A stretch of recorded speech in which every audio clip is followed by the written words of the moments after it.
Well, weather has been playing a huge factor in this week's high school football games. Let's head out to Silverdale High School, where Brian Armstrong is trying to avoid the raindrops, just like Signal Mountain did last night for most of its game. Brian.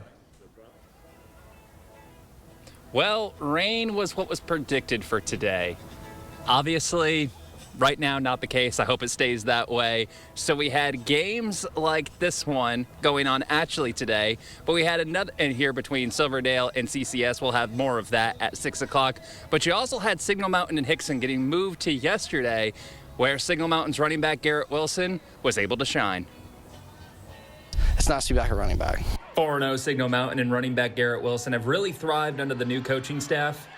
I don't have to do much in this offense. It's just let the linemen make big holes for me, and then I just got to be physical. Garrett can do a lot of things for us, and, he's going to be our backup quarterback if we have to have someone go in for cash. But, yeah, I mean, he can run it, he can throw it, he can block. He's a leader on the field. We got to keep running that. Signal Mountain set an early tone this year. One of the first plays against Men's Central, I got it on a lead and broke it for a touchdown. So that kind of set the tone for the season and fed off each other that game. With Signal's win over Hickson, Wilson's able to look back at last year's game against Hickson, where he had to play quarterback for an injured Cash Keen. My first game was this game, a quarterback last year, and it was a lot.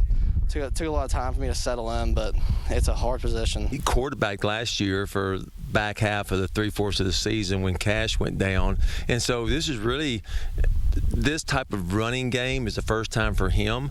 This heavy going downhill run, and that's his personality. And he's happy to let Cash be the QB. It's awesome to have him back.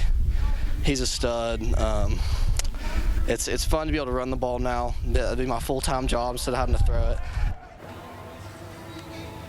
I must have angered Austin and the rest of the weather people, because it went from sunny, it's still sunny, and now it just started downpouring. I have no idea where this came from, just like I forgot to ask Garrett Wilson what's it like to be called, have the same player as someone who is now in the NFL with the former Ohio State wide receiver Garrett Wilson. But yes, we'll have more on this game between Silverdale and CCS coming up at 6 during sports, so you don't want to watch that. And literally, I need to get out of this raid that just came out of nowhere. Reporting from Silverdale High School, Brian Armstrong, News 12 Sports.